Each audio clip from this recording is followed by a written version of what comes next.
საღამო მშვიდობისა. დღეს სამშაბათია და ტრადიციულად თქვენთვის მუშაობას იწყებს გადაცემა არტეოგრამა.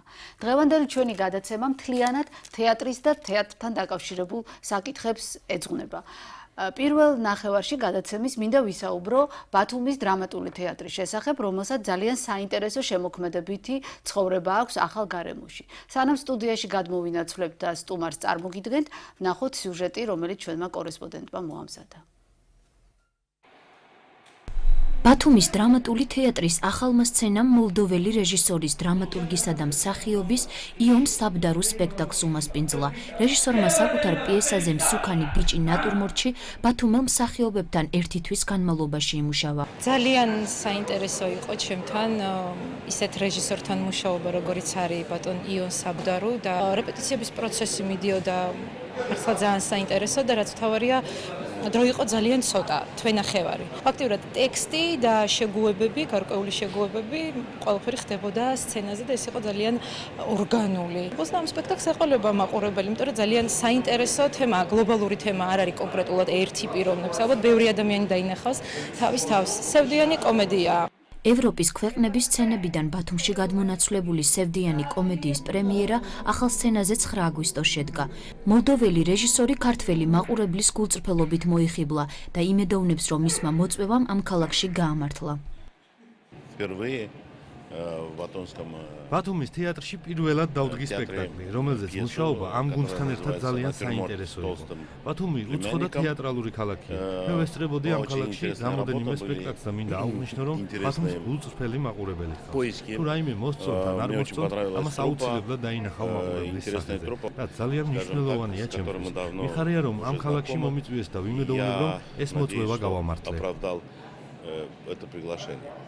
ორი დღის განმავლობაში სპექტაკლს მრავალრიცხოვანი მაყურებელი ჰყავდა და დიდი ოვაციები დაიმსახურა. ჩვენ დავბრუნდით სტუდიაში და წარმოგიდგენთ ჩვენი დღევანდელი საღამოს სტუმარს, ბატონი ანდრო ენუქიძე, ბათუმის ილია ჭავჭავაძის სახელობის სახელმწიფო დრამატული თეატრის სამხატვრო ხელმძღვანელი. საღამო მშვიდობისა, ბატონო ანდრო, ძალიან სასიამოვნოა. რომ გარკვეული პაუზის შემდეგ კვლავ ხდებით ერთმანეთს. ჩვენ აი ბოლო შეხვედრისას საუბრობდით სწორედ იმაზე, რომ ალტერნატიული სცენა უნდა გახსნილიყო ბათუმში და უკვე საკმაოდ ასრულებთ ბატონო სერიოზული შემოქმედებითი, ესე ვთქვათ, პროდუქტით შეიძლება ვიამაყოთ, იმიტომ რომ ძალიან ბევრი სპექტაკლი განხორციელდა ამ მოკლე დროში. დიდი მადლობა. ჩვენ ახლა ვნახეთ სწორედ უკანასკნელი სპექტაკლი, რომელიც რამდენიმე დღის წინ დაიდგა, საკმაოდ წარმატებით, საკმაოდ საინტერესო გარემოში და სანამ ამ ბოლო სპექტაკლზე ვისაუბროთ, მოდით დავიწყოთ რა ხდება დღეს ბათუმის დრამატულ თეატრში და როგორ შეეგუეთ ახალ ადგილს. ესეც რა თქმა უნდა შევეგუეთ, რა თქმა უნდა გვიყვარს ეს ჩვენი ახალი სივრცე, ეს ახალი სცენა, მე მგონი ძალიან საინტერესო სივრცეა. ამაზე ვლაპარაკობთ არა მარტო ჩვენ, არამედ ყველა ჩამოსული სტუმარი უცხოელი იქნება თუ ქართველი. ყველას უნდა ამ სცენაზე სპექტაკლის განხორციელება, რეჟისორებს გულისხმობ, მინდა გითხრათ, რომ პრაქტიკულად ძალიან ვრცელი ჩამონათვალია ამ რეჟისორების, ქართველი რეჟისორების, რომელსაც ძალიან დიდი სურვილი აქვს ჩვენთან თანამშრომლობისა. ამჟამად დგება უკვე მომავალი სეზონის, ასე ვთქვათ, რაღაცა ჩარჩო, სარეპერტუარო ჩარჩო. ალბათ კიდევ უფრო მეტ სპექტაკლს დავდგავთ. შეგუება, რა თქმა უნდა, თვითონ ამ სივრცესთან მიმდინარეობს ისე, როგორც უნდა მიმდინარეობდეს. ჩვენ უკვე მეხუთე სპექტაკლი ვითამაშეთ. საკმაოდ მოკლე დროში, მინდა ვთქვა. საკმაოდ მოკლე დროში მეხუთე პრემიერა ვითამაშეთ ამ მცირე სცენაზე. ამ მცირე სცენას, რა თქმა უნდა, აქვს გააჩნია თავისი პატარ-პატარა ხარვეზები, მინუსები, რომლის აღმოფხვრაში ვართ ეხლა. ეს ის ხარვეზებია, რომელიც, ასე ვთქვათ, არ იყო გათვალისწინებული, ვთქვათ, რაღაცა იცით რა, ვთქვათ, ჩვენი შენობა იმ ფულში, რა ფულიც ჩვენ დავხარჯეთ ამ მშენებლობის აშენებაში, შესაძლებელი ყოფილიყო პრაქტიკულად მელაშვილის ქუჩის ტროტუარამდე. მაშინ ჩვენ სარეპეტიციოს პრობლემა მოგვეხსნებოდა, სალაროს პრობლემა მოგვეხსნებოდა, დეკორაციების სათავსოს პრობლემა მოგვეხსნებოდა. მაგრამ არსებობს კანონი, რომელსაც ვერ გადავედით, იმიტომ რომ კანონია გულისხმობს იმას, რომ ამ ზონაში, ბათუმის ამ ზონაში შენობის 40% უბრალოდ შენს მფლობელობაში მიწის 40% უნდა ეკუთვნოდეს საზოგადოებრივი თავშეყრის ადგილს. პარკინგს, რა ვიცი, სკვერს, ბაღს Ну, რა თქმა უნდა, ჩვენ გქონდა ისეთი პრეტენზია, რომ თეატრი ზოგადად საზოგადოებრივია და ზოგადად საზოგადოებისთვისაა გამიჯნული და გათვლილი და 100% ეკუთვნის საზოგადოებას, მაგრამ ეს ცოტა სუსტი არგუმენტი აღმოჩნდა. აშენდა თეატრი ისე როგორც აშენდა, ამის გამო ჩვენ ცოტა ვიწროთ ვართ, მაგრამ ეს სივიწროვე არანაირად, ასე ვთქვათ, არ აისახება შემოქმედებით პროცესზე. თუ ჩვენ ამ სეზონის დამლებს მიმოვიხილავთ, მინდა დავანონსო ჩვენი შემდეგი მიღწევები, ჩვენ ახლა სიუჟეტში იყო ნათქვამი მოლდაველი რეჟისორი. ეს დაახლოებით იგივე რა თქვა კახელი რეჟისორი ან აჭარელი რეჟისორი, იმიტომ რომ ეს ერთი ეთნოსია, ერთი ერია, უბრალოდ ბატონი იონი დაბადებულია კიშინიოვში და უკანასკნელი 25 წელი ცხოვრობს რუმინეთში და ევროპული პრემიების მფლობელია, უნიტერი ასეთი ორგანიზაცია, რომელიც დაახლოებით გავს აი თეატრით მოღვაწეს კავშირს, ჩვენთან რო იყო და არის. ოღონდ ეს არის ევროპული გაერთიანება. აი ევროპულ გაერთიანებაში ბატონი იონს უამრავი პრიზი აქვს საუკეთესო რეჟისორისთვის აღებული. ბათუმის თეატრში მისი მე-80 სპექტაკლი დაიდგა, მისი ცხოვრების მე-80 სპექტაკლი. სოჭის გუშინ დამიკავშირდა ბატონი იონი და უკვე 2 რუმინულ ფესტივალზე, საერთაშორისო ფესტივალზეა მოწვეული ეს სპექტაკლი, იმიტომ რომ ბატონი იონი თვლის, რომ ეს ქართული ნიჭი, ეს ქართული თეატრალური სკოლა იმდენად ფასეულია და იმდენად საინტერესოა, რომ აუცილებლად ეს მისი ქართული გამოცდილება, ურთიერთობა ქართულ არტისტთან და ქართულ სამსახიობო სკოლასთან უნდა გაუზიაროს, არა მარტო რუმინეთში, იმიტომ რომ ეს ფესტივალები არის საერთაშორისო. Ну, ეხლა დარჩა ლაპარაკი, ასე ვთქვათ, რაღაც ტექნიკურად და ფინანსურად ამ საკითხების მობმაზე. პრინციპში ეს იყო ჩემი გათვლა. მე ძალიან მინდა რომ სერიოზული ევროპული რეჟისორები ჩამოდიოდნენ, ასე ვთქვათ, ჩვენს თეატრში და მათი სპექტაკლები აუცილებლად მოექცევა ევროპის ყურადღების ცენტრში, იმიტომ რომ მისია ჩვენი თეატრის მდგომარეობს შემდეგში. ჩვენი ქართული თეატრალური სკოლის მიღწევებზე დაყრდნობით შევქმნათ პროდუქტი, რომელიც აი ამ სკოლის მიღწევებს გაიტანს სრულიად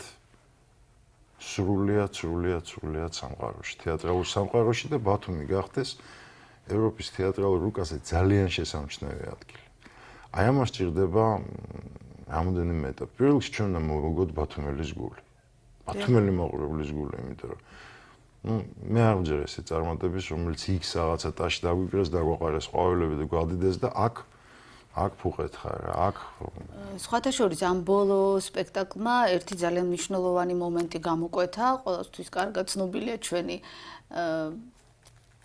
ისეთი უცნაური რამ მოხდა, გაითიშა შუქი პრემიერის დროს და აი მაყურებელთან დაკავშირებით მე ვიყავი სიმართლე გითხრათ გაოცებული. იმიტომ რომ მაყურებელი დარჩა ელოდა 9 საათის განმავლობაში შუქის ჩართვას და ეს უკვე რაღაცას ნიშნავს, ეს ნიშნავს მაყურებლის ხარდაჭერას და სულ ცოტა მოწონებას იმისა რაც დაინახეს. და შემოbrunებას თეატრისკენ, იმიტომ რომ მადლობის მეტერაპია. ეს მართლა ძალიან მნიშვნელოვანი ფაქტორი იყო, თუმცა ჩვენ ძალიან ხშირად გვიმსჯელია თქვენთანაც თეატრმცოდნეებთანაც იმასთან დაკავშირებით, რომ მაყურებელი საერთოდ ზოგადად საქართველოში მეტნაკლებად პასიურია ხოლმე და ეს პრობლემა არის ასე თუ ისე მოსაგვარებელი, ეს კომუნიკაციის პრობლემა თეატრებსა და მაყურებელს შორის, თუმცა ის დღე მართლაც ძალიან მნიშვნელოვანი დღე იყო, იმიტომ რომ აი ესეთი აბსოლუტურად ჩაბნელებულ ქალაქში, როცა პერსპექტივაში შუქი როდის მოვიდო და არ ვიცოდით, მაყურებელმა დაიცადა.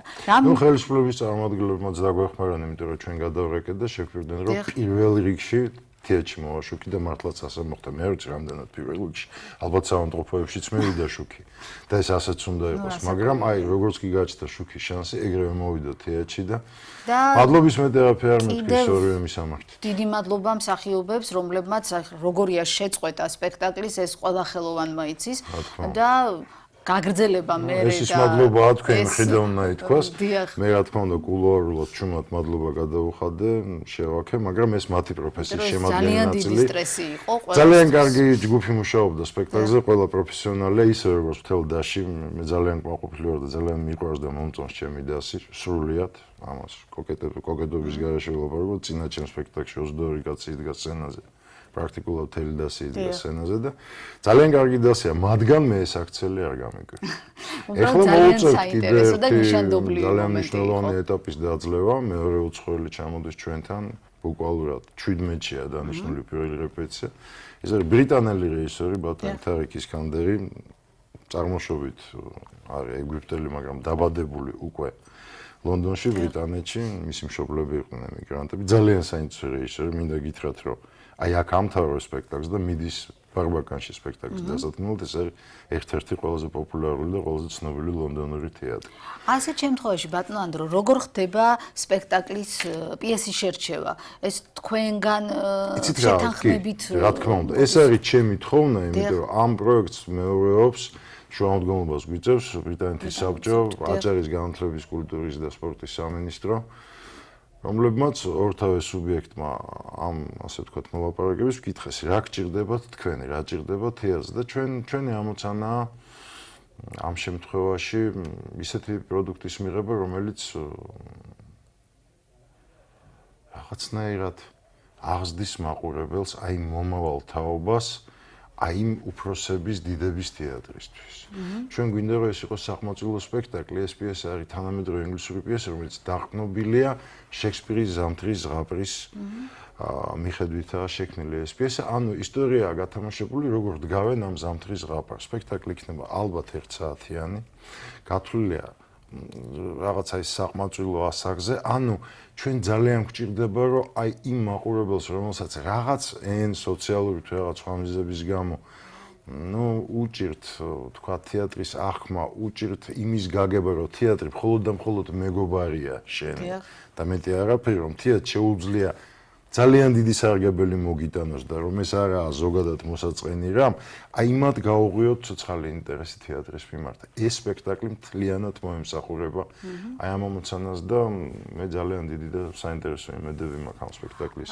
და კიდევ ერთი საინტერესო დეტალი, რომელიც ჩემთვის აი ესეთი მანიშნებელია ბევრი მომენტის, სწორედ ის განლაგება, რომელიც ამ ახალ სცენას აქვს, სადაც წაშლილია პრაქტიკულად ზღვარი მაყურებელსა და მსახიობებს შორის, აი რაღაცნაირად ალბათ ერთიან სივრცეს ქმნის ის, რაც დიდ თეატრებში უკვე ცოტა სხვა ძალისხმევით მიიღწევა და ერთი მხრივ ეს არის ხა დიდმა თეატრმა ისიც გადასაღებია და ისიც კაია და იქაც იქნება ანარი პრობლემა. ამასაც თავისი უარყოფითი მხარე, სხვათა შორის, იმიტომ რომ ძალიან დადებით ეს არის ელემენტარული დიალექტიკა, რა თქმა უნდა, უბრალოდ იმ მოცემულობას, რა მოცემულობაში ცხავს, აუცილებლად აქვს თავისი პლუსები და შენ თუ პროდიუსერი ხარ, შენ თუ მენეჯერი ხარ, შენ თუ ხელმძღვანელობ და მართავ რაღაც პროცესებს, გინდა რეჟისორი იყო, გინდა თეატრის ხელმძღვანელი, აუცილებლად აქედან უნდა ამოიღო და დადო, მხოლოდ დადებითი მხარეები მაყურებელმა ვერც კი უნდა შეამჩნიოს თქვათ ის გასაჭირი რა გაზრდა სცენის მუშას თქვათ წვიმს და სცენის მუშას არა აქვს ადგილი დეკორაცია დააყენა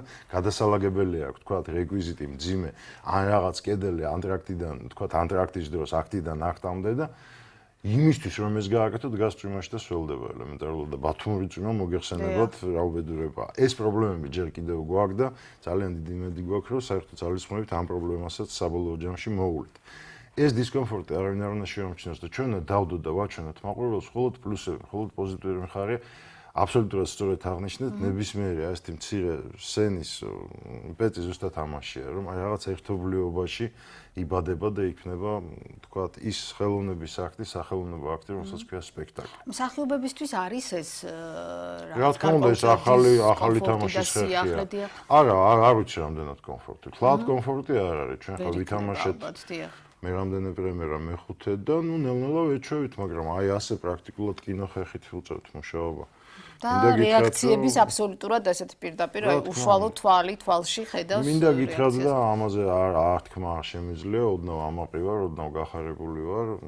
ძალიან დიდი წარმატებით წავიდა ჩვენი სპექტაკლი თბილისის საერთაშორისო თეატრალური ფესტივალის შოუ-კეიზზე. სწორედ ამ საკითხზე მინდოდა გადასვლა კარიერა. ისეთი რაღაცები გითხეს თბილისის მაყურებელმა, ხა ალბათ არ ყავთ ჩაწერილი. მე ამას ვერ ვიტყვი ესე გვაქას. უბრალოდ გავწითლდები. ანუ აი ეს თამაშის ხერხი, რა თამაშის ხერხიც ეს ახლებური ჩვენთვის, ესე მოდერნისტული, თქვათ, ჩვენთვის. ჩემს თეატრალურ პრაქტიკაში დაწყებული ჯერ კიდევ ირინეს ბედნიერებაში რუსთაველის თეატრის სცენაზე ეს ის ფაქტია ჩემს ხრობაში, რომელსაც ვერასდროს ვერცად მოკლედ მადლობა რუსთაველის თეატრის მიმართ ყოველთვის იქნება ჩემგან ძალიან პატარა სიტყვა, იმიტომ რომ მე ვფიქრობ ეს მოვლენა გაშუქებული იქნებოდა საინფორმაციო. კი, როგორ არა და ბევრმა აღნიშნა, რომ აი ირინეს ბედნიერების შემდეგ ჩემს რეჟისურაში ამ შემთხვევაში გულისხმობ ბონდოს ღამეს რაღაცა კიდე აი ამ მიმართულებით, აი კამერული თეატრის მიმართულებით, რაღაცა კიდე ერთ საინტერესო ნაბიჯი გადაიდგა. ძალიან საინტერესო წავიდა მიშა ჩარკვიანის ჩურჩული და კივილი, არ არის იული სპექტაკლი. მინდა გითხრათ, რომ ეს არ არის სპექტაკლი, საყოველთაო. ძალიან ზუსტი აქცენტები აქვს სპექტაკლს, ძალიან მჭახე სათქმელი, თხრობის მანერა საკმაოდ პირობითი. რა თქმა უნდა, თბილისში უფრო აღიქვა მაყურებელმა, იმიტომ რომ ეტყობა პრაქტიკაც მეტია ამგვარი სპექტაკლების სქერისა. ძალიან წელში გამართულები ვიყავით. ძალიან წელში გამართულები ვიყავით ჩვენ ამ ორივე სპექტაკლის თამაშით. ძალიან საინტერესო და ჩვენ პრინციპში შეგნებულად გავაკეთეთ. ყველა სპექტაკლი ერთ ფესტივალზე არ ჩავიდა, ეს ორი სპექტაკლი ჩადის, ესე იგი თბილისის ერჩოს ფესტივალზე. ბატონი ზაზას სიხარულიძის მიერ დადგმული ღამის სპორტია ჩავა გიფცე. საჩუქარზე. ნუ რა გითხრათ, მე მგონი თვითონ ფაქტი თავის თავს რაღაცას აანონსებს. 2 წლის განმავლობაში არა, სულ 2 წელი არა.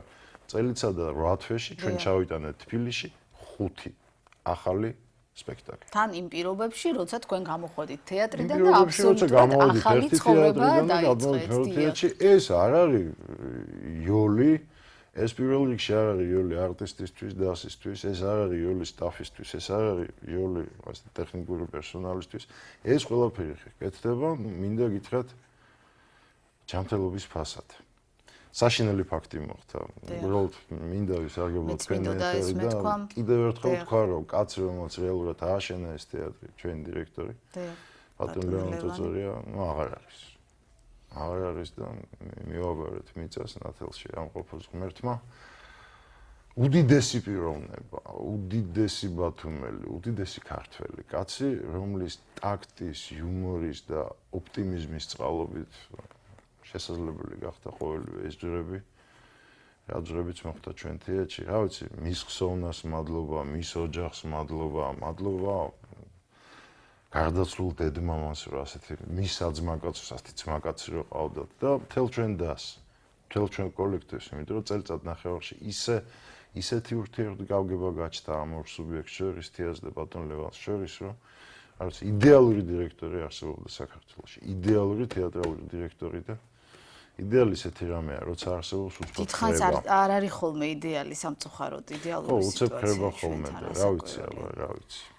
აი ამან ყველაფერმა მოეთანათელში, აი ამან ყველაფერმა ბატონი ლეონის ძალისხმევა, ჩვენი დასის ძალისხმევა, მთელი სტაფის ძალისხმევა მიგვიყანა იმ საკმაოდ კონკრეტულ შედეგამდე, რომელზეც შეგვიძლია დღეს თავმოთ ვილაპარაკოთ. გვაქვს თუ არა ნაკლები? გვაქვს. ნაკლის გარეშე არაფერი არ არსებობს. ჯერ კიდევ რაღაც არის დასში ხალხი, რომელსაც აი ეხლა ამ პერიოდში ამ ეტაპში არ მოუწია სცენაზე გასვლა, მოგეხსენებათ პატარა სცენაა. მაგვეჭ მე შემეძლო 22 კაცის დაკავება სცენაში, აქ უბრალოდ 22 კაცის დაკავება უხერხულია ამ პატარა სივრცეში, მაგრამ აი მომავალ წელს ჩამოვა უცნობილესი პოლონელი რეჟისორი ბატონი აცეგლომბი, რომელსაც დიდი შემადგენლობის სპექტაკლი ექნება. შეგნებულად დიდი და პირიქით იცის რომ ეს პატარა სივრცეა. პატარა სივრცეში, რომ დიდი შემადგენლობით, ანუ სცენოგრაფიულად ისე იქნება გადაწყვეტილი სპექტაკლი, წყინვალე სცენოგრაფი ჩამოყავს თან, აი ხა მიმდინარეობს მოლაპარაკებები, დაზუსტებები და ჩანაფიქრის ასე ვთქვათ, გაფილტრა. აი ამ სპექტაკლში იქნება, 4-5 კაცზე მეტი დაკავებული არტისტი და მე მგონი ეს სპექტაკლი თავის სათქმელს იტყვის, იმიტომ რომ ბატონი აცეკისგან უცნობილესი პოლონელი რეჟისორისგან ჩვენ ველოდებით მარტო პერფექტს. ამ სეზონის დავლებს პატრიარქი ჩვენ ქართული თეატრის ჩამობრძანდება ბათუმში, ჩვენ ახალ სცენაზე ბატონი ნუგზარდრაჩევა დადგავს სტუმარ მასპინძელს, ესეც სპექტაკლია გათვლილი საყმაწვილო, ეცით რა ყმაწვილი მაყურებლისთვის, იმიტომ რომ ეს მართალი სიტყვა, ქართული სიტყვა, პატრიოტული სიტყვა, აბსოლუტურად ჟღერდეს. იმ დაწესებულებაში, რომელსაც ქვია ქართული თეატრი. და რაღაცნაირად ყველასთვის სარგებლიანი მინდა რომ იყოს ეს თეატრი. აუცილებლად იქნება ზღაპრის ჟანრის ნაწარმოებები. მოდუსი არის ასეთი, თეატრი ყველასთვის. მე მინდა რომ ისევე როგორც მე ამისრულდა ოცნება და აჭარაში ეს გახდა შესაძლებელი, რომ აი არ არსებობდა არაფერი, იყო დანგრეული, რაღაც ნახევრად დანგრეული, რაღაც სამხედრო გაჩნდა თეატრი, ახალი კულტურული კერა. მოსაც ქნის შენი დაკვეთით, შენი თეატრისთვის, შენი თანამოაზრეებისთვის. ეს ყველა რეჟისორის ოცნება, ეს ოცნება მე ამიხდა. აი ასევე მინდა რომ ყველა მაყურებელს აუხდეს ოცნება და ჩვენი თეატრის სცენაზე ყველამ დაინახოს აი ის მისი კონკრეტული, აი თქვათ, აი მისი წილის სიამოვნება და ნეტარება მიიღოს ამ თეატრში. დიდიდან პატარამდე, იმიტომ რომ ეს თეატრი მართლა არის ყველას. მართლა არის ბათუმის და მართლა არის განძი. გაუფრთხილდეთ ხალხო ამ დას. ყველა ქალაქს, ყველა ქვეყანას. განაყავს ასეთ შემოადგენლობის კოლექტივი. დამიჯერეთ 38 თეატრში ვარ ნამუშევარი, აქედან 9-ზე მეტი უცხოელია. უნიკალურია ბათუმის თეატრი. მართლა უნიკალურია თავის შესაძლებლობებით. ეს ყველას უნდა გვესმოდეს, მთელ ქალაქს უნდა ესმოდეს. თუმცა ჩვენ ასე ვთქვათ, აბსოლუტურად ადეკვატურ ურთიერთგაგებაში ვიმყოფებით ჩვენ პირდაპირ უწყებასთან, კულტურის სამინისტროსთან, აჭარის ხელისუფლებასთან, აი მაქსიმალური ყურადღების ქვეშ ვიმყოფებით და აბსოლუტურად დარწმუნებული ვარ, რომ ასე ვთქვათ, აქ ჩვენ გაუგებრობები ჩვენ შორის არ ხდება და პირიქით ყველაფერი მიდის გედმაზომიერად და მე ძალიან ყვაყოფილი ვარ, ამას ყოველგვარი კომპლიმენტარულობის გარეშე ვამბობ, ეს არის უბრალოდ ფაქტი. დგებოდა თეატრი რემონტზე, აგვიშენეს სახლი, სადაც ჩვენ შევძლებთ, ასე ვთქვათ, არსებობას აი იმ პირობებში, როცა ჭირდებოდა თეატრს გარემონტება, ბატონი ბიძინაევანიშვილის ფონდი არემონტებს ამ თეატრს და მე მგონი არემონტებს ძალიან კარგად. აქვე ლოგიკური შეკითხვა დაახლოებით რამდენი დრო სჭირდება? იცით რა, მთელი ეს რემონტი იყო გათვალისწინებული 2 წლიან პროგრამაში და ძალიან დიდი იმედი მაქვს, რომ ეს 2 წლიან პროგრამაში ჩაეტევა. აქტიურად მიმდინარეობს აბსოლუტურად ძალიან კარგად მიმდინარეობს სამუშაოები, რაღაც პატარ-პატარა იურიდიული მომენტები არის, იმიტომ რომ ადრე რაღაც გათბობა თუ რაღაც სავენტილაციო სისტემა ცუდად დამონტაჟდა, მოკლედ იქ იყო რაღაც სასამართლო დავა. აი სასამართლო უნდა დაიხუროს იმისთვის, იმიტომ რომ საკითხი კარგავს აქტუალობას, არავის აღარ უჩივის, აგერ შემოდის საკომოდო ფონდი, რომელიც თავიდან აკეთებს ამას ყველაფერს და შენი არაფერი არ უნდა. ამიტომ ის დავაც კარგავს თავის აქტუალობას, ამას ჭირდება სასამართლო დადგენილება და ამ სასამართლო დადგენილების შემდეგ ელემენტარულად აიხდება სახურავი და დაიწყება უკვე შემდეგი ეტაპი, იმიტომ რომ მოსამზადებელი ეტაპი დამთავრებულია სარემონტო. ეხლა უნდა დაიწყოს აი ეს სავენტილაციო გათბობის სისტემა და მე აბსოლუტურად დარწმუნებული ვარ, ყველაფერი იქნება ძალიან კარგად. ზამთარში დაგწებათ მაყურებელს ბათუმის თეატრში, ზაფხულში გაგრილდებით შეიძლება შექცევდეს, სხვა შორის ეს კომფორტი ჩვენ გაგვაჩნია უკვე ახალ სცენაზე, თბილა და გრილა. ასე რომ ეს შენიშვნა მაყურებლის უკვე მომსპარია. კი, ეს ნამდვილად ზაფხულში ძალიან გავგრილდით, ერთხელ ზომაზე მეტადაც. ხო, ნუ ახლა ჩვენც ხო გჭირდება პატარა მიჩვევა ყველაფერს, ჩვენც ამას გავითვალისწინებთ და მინიმალურ გრადუსზე არ დავაყენებთ ჩვენს კონდიციონერებს, 1-2-3 გრადუსს წავამატებთ და კიდე ერთი რამე, რომელსაც მე პირადად ხოვნა მაქვს ვისარგებლებ თქვენი ეთერით. ქუჩებში დავდიოდი და რაღაცნაირად მომესმა ასეთი ფრაზა. პირდაპირადაც მითხეს, რომ იცით რა, საბავშვო თეატრი გონიაო ის მელაშვილის ქუჩაზე და გულწრფელად გითხე რატო? რატო? ნუ აი კედელი რო არისო, მოხატული რაღაც საბავშვო მოტივებიაო და ალბათ ზღაპრის თეატრიაო, ხო? იცით რა, მე ამას ასე არ ვქოვდი, არანორმალურად მომწონს ბატონი ლუკა ბესილეს და ქალტონ ირინე დერონჯადის კედელი, რაღაც პარიზულ, ლონდონურ, ედინბურგულ კედლებს. გამოკვეთილი მოტივები. მაგონებს, მაგრამ აი ვინაიდან ეს საკითხი გაჩნდა, მე ხა ოფიციალურად დავანონსებ, ბატონებო, ეს არის დიდების თეატრი, ეს არის ბათუმის ილია ჭავჭავაძის სახელობის სახელმწიფო პროფესიული დრამატული თეატრის ახალი სცენა, რომელზეც ჩვენ ვიქნებით ეს 2 წელიწადი სანამ მიმდინარეობს რემონტი. გარდა ამისა, ამ სცენაზე ვაპირებთ ყოფნას მას შემდეგაც, როცა გაიხსნება, ასე ვთქვათ, ჩვენი ალმა მატერი, ჩვენი თეთრი ტაძარი, შიგნიდან თეთრი, გარედან ყავისფერი და აი ეს სცენა იქნება კიდევ უფრო დემოკრატიული, კიდევ უფრო მიზანსწრაფული, რაღაც აი ესეთ უფრო დემოკრატიულ რეპერტუარზე, რომელიც ასე ვთქვათ, ოდნავ შეიძლება სკანდალურ რეპერტუარზედაც, იმიტომ რომ იცით რა, თეატრი მართლა უნდა იყოს ყველანაირი და მართლა უნდა არსებობდეს ყველასთვის. ორგანიზმი, რომელიც ვითარდება მუდმივად და შემოაქვს სიახლე, რამდენადაც არ უნდა მოსწონდეს მაყურებელს, როგორი სიახლეც არ უნდა იყოს, ის უნდა ფიქსირდეს. უამრავ მოსაწონ სპექტაკლებს დგავთ რა ჩემო ბატონო. აი ხა 5 სპექტაკლი გამოდის, გამოვიდა უკვე, მე-6-ზე დავიწყეთ მუშაობა, 15-ში იქნება აღდგენილი სპექტაკლი, წინვალე გოგოლის ქორწინება, წინვალე სამსახიობო ნამუშევრები, დახუნძლული სპექტაკლი. 5 ჩვენს ვთამაშობთ, ესე იგი, გადმოტანილ დიდი სცენიდან გოგოლის ქორწინებას. დიახ.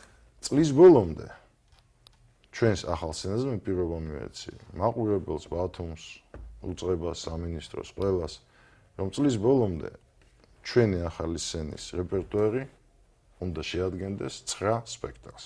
4 აგვისტოდან 25 დეკემბრი. ეს არის შესანიშნავი, მით უმეტეს ცხელი სეზონი ბათუმში, ცხელი ზაფხული პრაქტიკულად თეატრმა იმუშავა და ეს ძალიან მნიშვნელოვანი. მინდა გითხრათ, რომ ძირითადად მაყურებელი იყო, აი ჩამოსული თბილისელი. აი ძირითადად არანორმალური ინტერესი გააჩინა ჩვენმა სცენამ, ასე ვთქვათ, თბილისში და ბევრი ილესავს კბილს ჩამოსვლაზე, დადგმაზე, თამაშზე.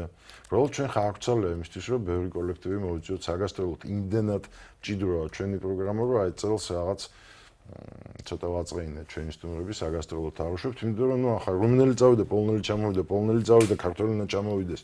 და ასე შემდეგ. პოლონელი არა, ბრიტანელი, პოლონელი ჩამოექეთ წელიწადში. მართლა ძალიან დიდი გეგმები გვაქვს და მართლა ძალიან ბევრი საქმე დაწყდა ხალხი მუშაობით, მაგრამ არავინ არ ძუძუმებს. მართლა არავინ არ. ეს არის საინტერესო მუშაობა, შედეგიანი და მართლა საინტერესო მოვლენები ვითარდება ბათუმის დრამატულ თეატრში. როგორც თქვენ ბრძანეთ, ძალიან საინტერესო გეგმები გაქვთ. მე ის გადამრჩენია წარმატებები გისურვოთ და გითხრათ ისიც, რომ ძალიან აი აბსოლუტურად სხვა განწყობა რჩება ადამიანს, როცა მოდის თეატრში და თეატრი იწყება უკვე გარედან, ქუჩიდან, იმიტომ რომ იქ როცა ჟღერს მუსიკა არის ის გარემო, რომელიც აი ეს შესანიშნავი კედლის მხატვრობა, რომელიც ამ ტერიტორიას ამშვენებს, იძლევა რაღაც აბსოლუტურად სხვა განზომილებაში მოხვედრის საშუალებას და მოუწოდეთ ბათუმელებს, ვისაც ეს არ უნახავს და არ შეუგრძნია, აუცილებლად უნდა მიხვიდეთ და ნახოთ ეს ყველაფერი. არ დაიზაროთ, მობძანდით და მე თქვენთვის სიტყვით რა ვაიმე რა კაი ქენი რომ მოვედი. მართლა ასეთ სპექტაკლი.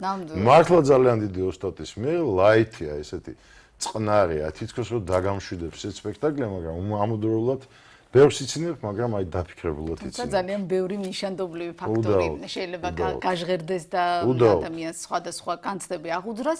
მე წარმატებებს გისურვებთ. ჩვენ შევხვდებით კიდევ ალბათ უფრო საინტერესო იდეებით აი მოვლენების განხორციელების შემდეგ, რომელიც თქვენ ბრძანეთ, გისურვებთ წარმატებას მომავალ გასტროლზე და ჩვენს მაყურებელს შევახსენებთ, ჩვენი სტუმარი იყო ბატონი ანდრო ენუქიძე, ბათუმის ილია ჭავჭავაძის სახელობის სახელმწიფო თეატრის სამხატვრო ხელმძღვანელი და სანამ მე დაგემშვიდობებით დროებით, მაგრამ სანამ მეორე ნაწილს შემოგთავაზებთ, მინდა ვნახოთ, როგორ განვითარდა მოვლენები გუშინ ბათუმის მუსიკალურ ცენტრში, სადაც გაიმართა სპექტაკლი, ცნობილი მუსიკალური სპექტაკლი სუპერსტარი. გთხოვთ. 12 ოქტომბერს ბათუმის ხელოვნების ცენტრში დიდი სანახაობა გაიმართა. ბათუმის სახელმწიფო მუსიკალური ცენტრის ახალგაზრდული მუსიკალური თეატრისა და სანქტ-პეტერბურგის თეატრ როკ-ოპერას ერთობლივი პროექტი ენდრიუ ლოიდ უებერის იესო ქრისტეს სუპერვარსკვლავი დაიდგა. იესოს, იუდას, საიმონისა და პეტრეს როლი როკ-ოპერის სოლისტებმა შეასრულეს. ერთობლივ პროექტში ახალგაზრდული მუსიკალური თეატრის 10 სოლისტი და გუნდიც იქნა წარმოდგენილი.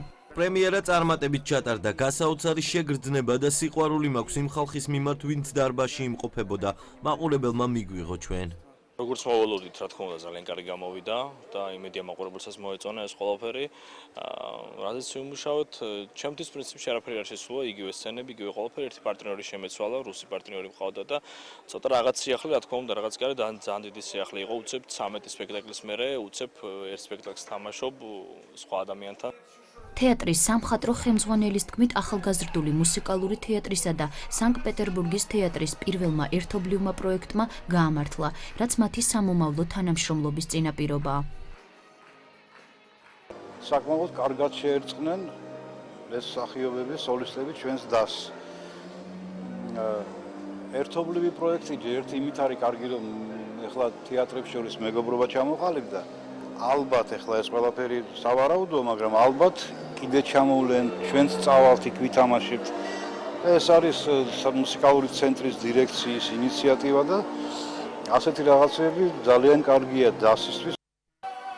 სპექტაკლმა არა მარტო ბათუმელი მაყურებლის დიდი მოწონება დაიმსახურა.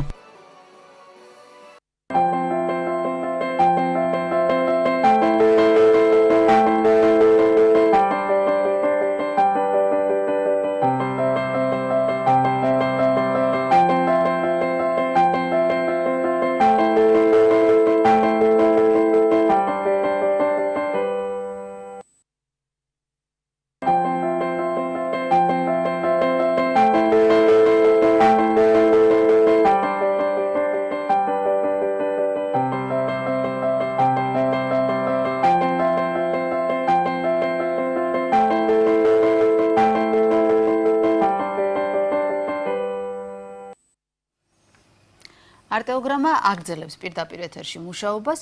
Როგორც გითხარით, გადაცემის დასაწყისში ჩვენ დღეს მხოლოდ და მხოლოდ ქართულ თეატრზე ვსაუბრობთ. ჩვენი საუბრის თემა ახლა იქნება ხულოს პროფესიულ თეატრში თეატრისთვის განხორციელებული ერთი საინტერესო პროექტი, რომელზეც ჩვენ სტუმრებთან ერთად ვისაუბრებთ. ჩვენი სტუმრები არიან ხულოს პროფესიული თეატრის სამხატვრო ხელმძღვანელი ბატონი როინ სურმანიძე და ბატონი ოთარ ქათამაძე, რომელიც ამ შემთხვევაში სხვა ამპლუაში წარმოგიდგება უკვე როგორც დრამატურგი. ჩემს გადაცემაში პირველად ხარ როგორც დრამატურგი, ასე რომ ძალიან დიდი მადლობა მობრძანებისთვის.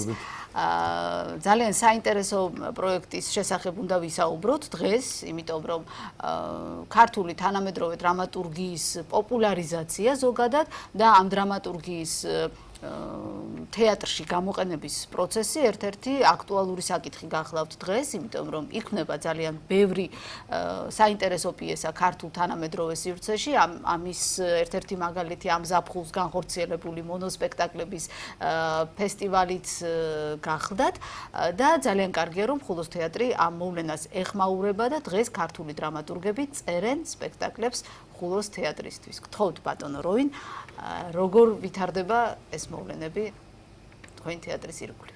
პირველ რიგში მოგესალმებით, მიესალმებით თქვენს მაყურებელს. რაც ეხება კონკრეტულ იდეას, ეს იდეა არ დაბადებულა ერთ დღეში. თქვენ მოგეხსენებათ, რომ ჩვენ აქტიურად თანამშრომლობთ და კულტურის სამინისტრო ბრიტანეთის საბჭოსთან ერთად ახორციელებს საშემსრულებლო ხელოვნების ფარგლებში განვითარების ხელშეწყობას საშემსრულებლო ხელოვნებისა და სწორედ ამ პროექტის ფარგლებში, ამ ურთიერთობის ფარგლებში, ვორქშოპებზე ბრიტანელ ექსპერტებთან ერთად, რატომაც ჩამომიყალიბდა ესეთი იდეა, სურვილი, რომელიც გავაცანი მათ და ძალიან მოეწონათ. გადავწყვიტეთ, რომ უпростоრად თეატრთან ერთად შევიმუშავეთ ეს პროექტი, რომ ხელი შეგვეწყო თანამედროვე დრამატურგიისათვის, იმიტომ რომ მოგეხსენებათ ახლა თეატრის განვითარება ბევრად არის დამოკიდებული თანამედროვე დრამატურგის არსებობაზე და ახლა ჩვენი ტიპის თეატრისათვის ეს არის ძალიან მნიშვნელოვანი და აუცილებელი, იმიტომ რომ მუდმივ კოორდინაციაში იყოს თეატრალურ სამყაროში, მუდმივად კონდეს შეხების წერტილები თეატრალურ პროცესებთან და ეს ბევრად ხელს შეუწყობს თეატრის განვითარებას, ჩვენი თეატრის განვითარებას და თეატრი თანდათანობით გახდება ესეთი ფორმულირება რომ მოახდინო მიმზიდველი. ესე იგი ხულოს თეატრი არ იქნება რაღაც თეატრი რაღაცისათვის, არამედ ის იქნება აქტიურად ჩართული იმ ყველა პროცესში, რაც ხდება ქართულ თეატრში და თანდათანობით თეატრი გახდება მიმზიდველი და არ იქნება გაუცხოებული თქვათ ვიღაც რეჟისორებისაგან, თქვათ იგივე დრამატურგებისაგან და თეატრში მოღვაწე სხვადასხვა პროფესიის ადამიანებისგან. შესანიშნავი ჩანაფიქრია, იმიტომ რომ ქართველი დრამატურგების მობილიზება, ესე ვთქვათ, ხულოს თეატრისთვის, მე ვფიქრობ, უპრეცედენტო ფაქტი გახლავთ უახლეს ისტორიაში, ყოველ შემთხვევაში და მე მინდა მიმართო ოთარს, რას გეგმავთ, რა მიზნები გაქვთ ამ შემთხვევაში და თუ მუშაობთ უკვე კონკრეტულად? მე მივესალმებ მაყურებელს, მოგესალმებით თქვენს და მინდა გითხრათ, რომ როგორც კი გავიგე ამ პროექტის შესახებ, სიამოვნებით ჩავერთე ამ პროექტში, იმიტომ რომ მიყვარს ისეთი პროექტებისში მონაწილეობის მიღება, რომელიც განვითარებს სფეროს. სფეროს განვითარებაში შეაქვს თავისი წვლილი და რაღაცა მე ვფიქრობ, რომ დრამატურგიის განვითარებისთვის, ზოგადად თეატრის განვითარებისთვის ეს პროექტი არის ძალიან მნიშვნელოვანი, რომელსაც ხულოს თეატრი და ბატონი როინია ახორციელებს, ანუ ძალიან მნიშვნელოვანი ამავდროულად ხულოსთვის იმისთვის, რომ ეს თეატრი გახდეს აქტუალური საქართველოში, იმისთვის, რომ ამ თეატრს ჰქონდეს თავისი ნიშა, თავისი ადგილი ეჭიროს ქართული თეატრის ასე ვთქვათ რუკაზე და ძალიან მნიშვნელოვანია, იმიტომ რომ მით უმეტეს ჩემთვის ძალიან მნიშვნელოვანი სფერო დრამატურგია ვითარდება ამით და ამას რაღაცა ხელი ეწყობა. მინდა ვთქვა ის, რომ დავუშვათ მეც მონოპიესების ფესტივალი როცა მაქვს ხოლმე ვფიქრობ იმაზე როგორ განვითარდეს ანუ ჩვენი ორგანიზაცია ფიქრობს იმაზე რომ როგორ შეიტანოს თავისი მოგზაურებული წვლილი ამ რაღაცა სფეროს განვითარებისთვის ისევე როგორც როინის ახლანდელი პროექტი ეს მინდა გითხრათ რომ ეხმარება იმ დარგს კონკრეტულად რომელს დარგსაც მინდა გითხრათ რომ დღეს საქართველოში უჭერს ანუ კონკრეტულად დრამატურგიას თუ დრამატურგიას უჭერს შესაბამისად უჭერს ქართულ თეატრსაც იმიტომ რომ როგორც როინმა თქვა მეც ამ აზრზე ვარ და ამ აზრზე ყველა რომ ქართულ თეატრს და საერთოდ ზოგადად თეატრს ავითარებს თანამედროვე ტექსტები თეატრისთვის დაწერილი. ძალიან სწორად მოხდა ეს პროექტი, იმიტომ რომ ჩვენ ჩავედით დრამატურგები, ნახეთ მსახიობები, ნახეთ სივრცე, სადაც უნდა გათამაშოს ჩვენი მომავალი პიესა. რაღაცნაირად შევიქმნით განწყობა იმისთვის, რომ ვიმუშაოთ, რა პოტენციალი აქვს თეატრს ეს ამას გავეცანით. ნახეთ არტისტები, სხვათა შორის ისეთი სპექტაკლები ნახეთ, სადაც ყველა იყო დაკავებული და ყველას ну მე პირადად კი ვიცნობდი ხოლოს თეატრის მსახიობებს, მაგრამ ну ეხლა იყვნენ დრამატურგები, რომლებიც არ იცნობენ, ხო? და აქედან გამომდინარე ეს იყო წინაპირობა ძალიან კარგი და სწორი, ძალიან პირველი შეხვედრა, ხო და ну ჩვენი კითხვები ქონდა, რადგან პასუხები მივიღეთ და ჩამოვედით აი ახლა ამ ცოდნით და ახლა ჩვენ უნდა მოუყაროთ ამ რაღაც გავითვალისწინოთ იქაური მდგომარეობა და ჩვენ ვიფიქროთ კონკრეტულად ვისთვის ვწერთ უკვე პიესას. ძალიან მნიშვნელოვანია დრამატურგისთვის, იმიტომ რომ ხშირ შემთხვევაში ხდება ისე, რომ დრამატურგი წერს თავისთვის ამ პიესას და რჩება მერე იმიტომ ხო და ნუ როცა უკვე თეატრი ამას ხანდახან აი ძალიან სწორია თუ რეჟისორი და დრამატურგი მუშაობს ერთად და თეატრთან და იცი ვის და რა დასისთვის წერა ამას, ეს ძალიან მნიშვნელოვანია და ძალიან კარგია.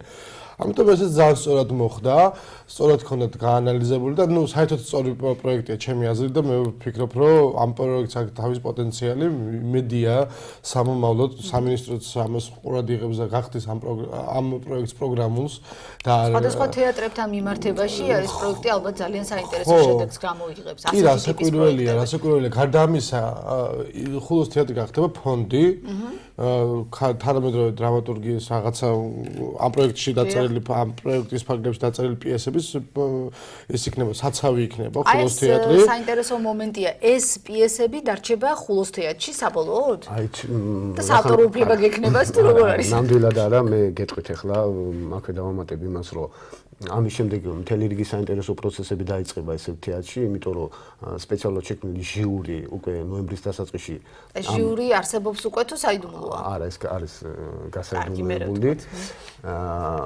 ძალიან კომპეტენტური, ძალიან მაღალი პროფესიონალი ადამიანები თავის სფეროში და შემდეგ ეს ჟიური გამოავლენს გამარჯვებულ პიესას, ერთ პიესას, რომელზეც ჩვენ ასევე კონკურსს გამოვაცხადებს რეჟისორებისა, რომლებიც 2016 წლის ბიუჯეტის დროს დადგამენ ამ გამარჯვებულ სპექტაკლს ხულოს თეატრში. რამდენი დრამატურგი მონაწილეობს? სულ მონაწილეობს 6 დრამატურგი. და აქ არ არის შეზღუდული, ვთქვათ, თემა, პიესების რაოდენობა და ასე შემდეგ. თემატიკა თანამედროვე არ არის აუცილებელი. თემა არ არის შეზღუდული, პიესა ახლა დაწერილი თანამედროვე. რა თქმა უნდა, თანამედროვე პრობლემებზე იქნება, დარწმუნებული ვარ ამაში. და შემდეგ გამარჯვებულ პიესას უკვე ჩვენი თეატრის რეპერტუარში გავითვალისწინეთ, ოღონდ კონკურსის საფუძველზე და უკვე გამარჯვებულ რეჟისორს დავადგმევთ ამას აუცილებლად. აი რეჟისორის კონკურსი რა პრინციპით გამოცხადდა? აი ამაზე ჯერ დეტალებზე არ ვარ ჩამოყალიბებული, ხო, ნუ მე მესმის აბსოლუტურად, ეხლა მე თვითონ რეჟისორი ვარ და მესმის, ამიტომ იქ რაღაცეები ცოტა სხვა სპეციფიურად უნდა მიუდგეთ ამ ყველაფერს. ანუ მან პროექტი უნდა წარმოადგინოს თავისი მერე რეჟისორმა პიესასთან მიმართებაში. ინტერპრეტაცია. ხო, არა მარტო ინტერპრეტაცია და იცით აქ კიდევ რთულად არის თემა, ცოტა რთულია, რომ შეიძლება ოთო ექსპლიკაციას წარმოადგენს, მაგრამ ექსპლიკაცია არ განსაზღვრავს სპექტაკლის საბოლოო ფორმას, შეიძლება ეგ რეპეტიციაზე უამრავი რამე მოხდეს, უბრალოდ გასაუბრებაც იქნება, წერილობით შეიძლება იყოს და აი ამაზე კონკრეტულად ჩვენ გვაქვს რაღაც ორთვიანი პერიოდი. აი ეს მეორე საკითხი საკმაოდ სერიოზულად დასამუშავებელი იქნება. ორთვიანი პერიოდი გვაქვს, ჩვენ სპეციალისტებთან მუშაობთ ამასთან დაკავშირებით, გავივლით კონსულტაციებს და მივიღებთ ყველა იმ კითხვაზე პასუხს, რაც რომ შემდეგ რაიმე ეჭვი არ გასცეს ამასთან დაკავშირებით და მათთვისაც საინტერესო იყოს.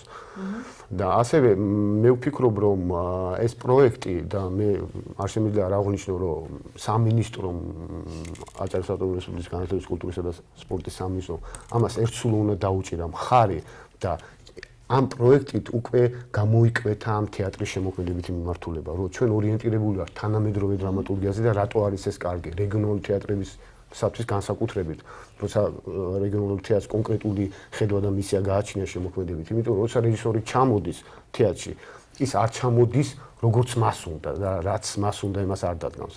თეატრს აქვს თავისი მიმართულება და კეთილი იმებოს და მოერგოს ამ მიმართულებას და ის თქვენ ექსპერიმენტები გექნებათ თქვენი გარკვეული ესეთი მოთხოვნები, რომელსაც რეჟისორი უნდა აკმაყოფილებდეს. ხო, არ ვიცი, ჯერჯერობით ამ საკითხზე მე ჩემი ცოტა განსხვავებული პოზიცია გამიჩნდა თქვენთან საუბრისას. თეატრალურ სივრცეში არის ამაზე რამდენად კრიტიკა. თავისუფალი იქნება ამ დროს რეჟისორი მაშინ? ნუ რეჟისორი თავისუფალია უკვე შემოქმედებით. მუშაობის დროს, ხო? ანუ მანამდე ექნება მას გარკვეული, ესე ვთქვათ, პოზიციები უნდა დააფიქსიროს. ოთარ, ამ შემთხვევაში მინდა ესეთი კითხვა დავსვა, აი სპექტაკლები, პიესები, რომელზეც საუბრობდი, რომ ხულოს თეატრი გახდება ფონდი. დაუშვათ ვერ გაიმარჯვა, ნუ რასაკვირველია, ერთი პიესა გაიმარჯვეს. დანარჩენი 5 პიესის ბედის გადაწყვეტა ვის ხელშია? მე ვარ ამ პროექტის მონაწილე, ანუ ერთ-ერთი დრამატურგი, მე როგორც ახლა როინთან საუბრის დროს ვიცი, რომ ეს პიესები იქნება ხულოს თეატრში, ოღონდ არ იქნება მონოპოლია ამ პიესებზე და გარდა ამისა, ის იქნება ღია ყველა რეჟისორისთვის, ანუ შეუძლია სამხატვრო ხელმძღვანელს თავის თეატრში მოწვეული რეჟისორებს შესთავაზოს ეს აქედან რომელიმე პიესა. ანუ ეს გარდა ამისა, მე ახლა ხას უსვამ სულ სხვა რამეს.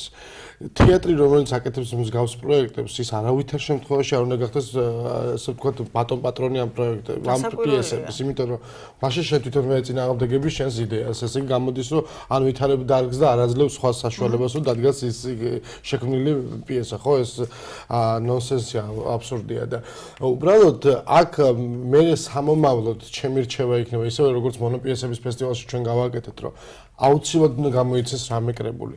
ეხლა არის უკვე 5 პიესა, ეს უკვე კრებული, ანუ 6 პიესა ეს უკვე კრებული.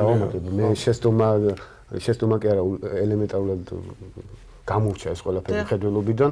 შეიძლება და ისევ ამ პროექტის პარალელში ჩვენ ეს კრებულად გამოგვეცათ, ჩვენ ამას მომავალში აუცილებლად გავითვალისწინებთ, იმიტომ რომ ძალიან ძნელია და მე აბსოლუტურად ვეთანხმები ოთოს იმასთან დაკავშირებით, რომ გამომცემლებმა ინტენსიურად ბეჭდონ პიესები, ეს ცოტა ურთიერთობაც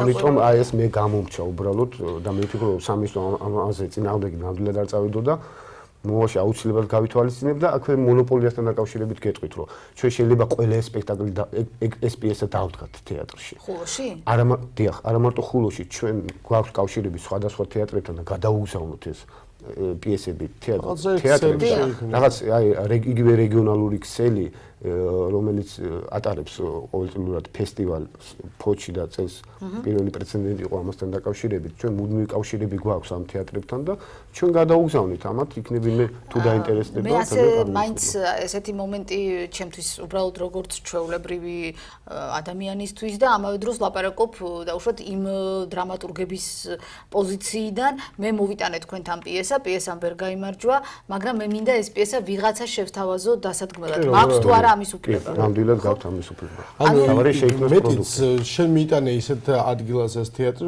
პიესა, რომელიც თეატრში კონკრეტულად, რომელიც ცდილობს შენს პოპულარიზებას. ანუ ის გეხმარება იმაში, რომ შენი პიესა გადაეცეს სხვა თეატრებს, დაინტერესდეს ამით სხვა რეჟისორებით და ასე შემდეგ. ანუ ეს არის ჩართული რეაქცია. ამ შემთხვევაში მიღებულია დრამატურგისაც და თეატრის. ხო, ანუ არ შეიძლება ეს თეატრთან მიმართებაში, როდესაც პროექტებს იგონებს ხალხი, ამ დროს არ შეიძლება არ გავითვალისწინოთ სხვა დამხმარე რაღაცეები. ანუ მე შეიძლება ვაკეთებდი მონოპიესების ფესტივალს, ან კონკრეტულად თანამედროვე დრამატურგიის ფესტივალს, ეხლა ამ შემთხვევაში რასთან დაკავშირებითაც ვარ.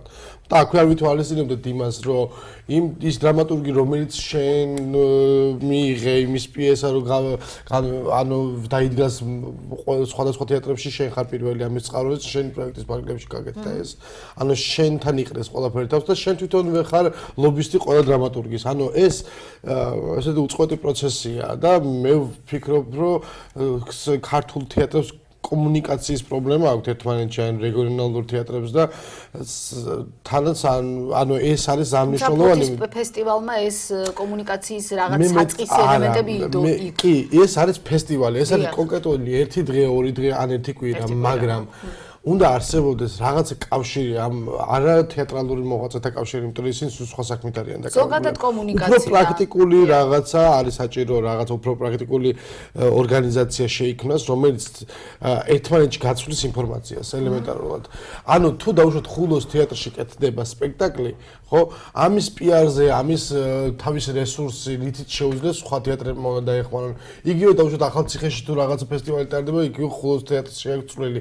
ანუ რაღაცა თუ ერთიანად არ განვითარდა ეს სფერო და თუ ერთიანი ძალებით არ მოხდა რაღაცა პრაქტიკული საშუალების, აი რაღაცა ურთიერთობის, კომუნიკაციის რაღაცა ბაზა თუ არ შეიქმნა, ხო?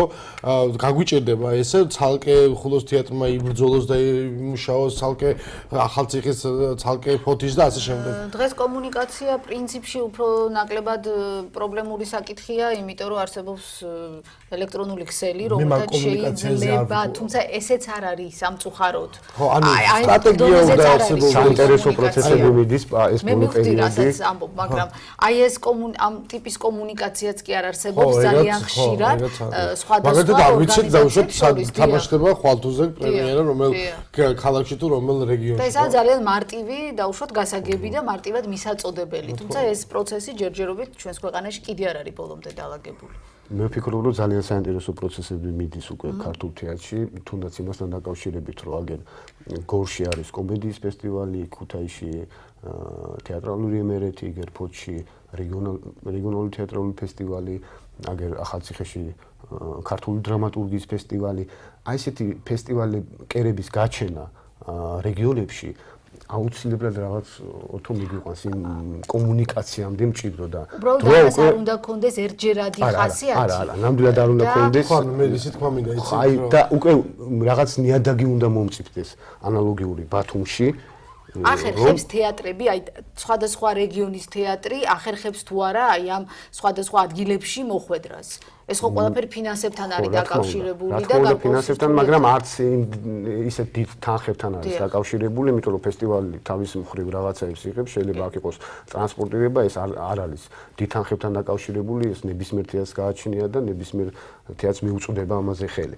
ამიტომ რას ვამბობ მე, ეს კონკურსი, ეს ფესტივალი, დრამატურგიის ეს კონკურსი აუცილებლად რაღაცის წინაპირობა გახდება. მე ახლა არ მინდა ხმამაღლა და წინას რაღაცები თქვა ამასთან დაკავშირებით, თუმცა მე მჯერავს და დარწმუნებული ვარ, რომ რაღაცის საფუძველი გახდება და რაღაც ახალი კერა გაჩნდება, რომელიც მნიშვნელოვნად ხელშეუწყობს დრამატურგიის განვითარებას, თანამედროვე დრამატურგიის განვითარებას და კიდევ ერთხელ ხაზი მინდა გაუსვა, რომ რომლის გარეშეც ცოტა თეატრის განვითარება, ის რაც დაემართათ ჩვენს იმ თაობებს, რომლებიც ესე განუდგნენ ქართულ დრამატურგიას თავის დროზე, თეატრი განვითარდა, დრამატურგია ვერ მიჰყვა მაგას და ასე შემდეგ შეიქმნა რაღაც ისეთი სიტუაცია, რომ უცებ ეს ყველაფერი დაემგრა და მე დავიწყეთ ახალ-ახალი ფორმების ძიებები.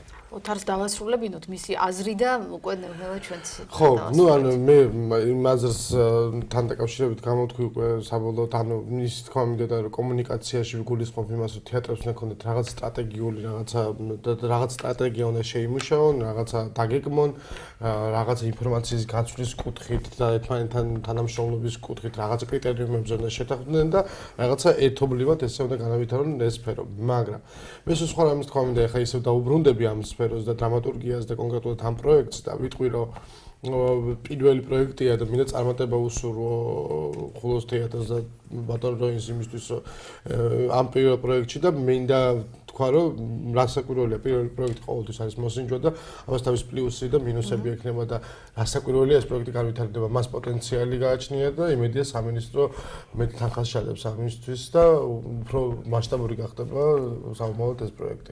მეც მინდა წარმატებები გისურვოთ, თავისთავად ის ფაქტი რომ უკვე 6 დრამატურგი ღებულობს მონაწილეობას ამ პირველ პროექტში, ეს ბევრის მანიშნებელია. თუ მართლაც მოხდება შემდეგ ამ პიესების დაბეჭდვა, ეს იქნება ძალიან კარგი შესაძლებლობა უკვე და დაინტერესება დრამატურგებისთვის, იმიტომ რომ ყველას აქვს სურვილი თავისი ნამუშევარი გამოიცეს. მე გისურვებ წარმატებებს, ნოემბერი უკვე მალე დადგება, მალე გაირკვევა ამ კონკურსში გამარჯვებული დრამატურგის ვინაობა და სწორედ მაშინ, როცა თქვენ უკვე დაასრულებთ ან დაიწყებთ რეჟისორის შერჩევის კონკურსს, მე ვფიქრობ ჩვენ კიდევ შევხვდებით ერთმანეთს. დიდი მადლობა იმისათვის, რომ იყავით ჩვენი გადაცემის სტუმარი, იმისათვის, რომ ჩამობრძანდით ხულოდან და ეს არ არის დღეს ეს ასე ადვილი. მადლობას გიხდით კიდევ ერთხელ. დიდი მადლობა თქვენ მოწვევისათვის და ყურადღებისათვის. დიდი მადლობა ჩვენს მაყურებელს შევახსენებთ. ჩვენ საუბრობდით დრამატურგთა კონკურსის შესახებ, რომელიც უკავშირდება ხულოს პროფესიულ თეატრს და ჩვენი გადაცემის სტუმრები იყვნენ ხულოს პროფესიული თეატრის სამხატვრო ხელმძღვანელი როინ სურმანიძე და დრამატურგი ოთარ ქათამაძე. მე საუკეთესოს სურვილებით მომავალ სამშაბათამდე გემშვიდობებით.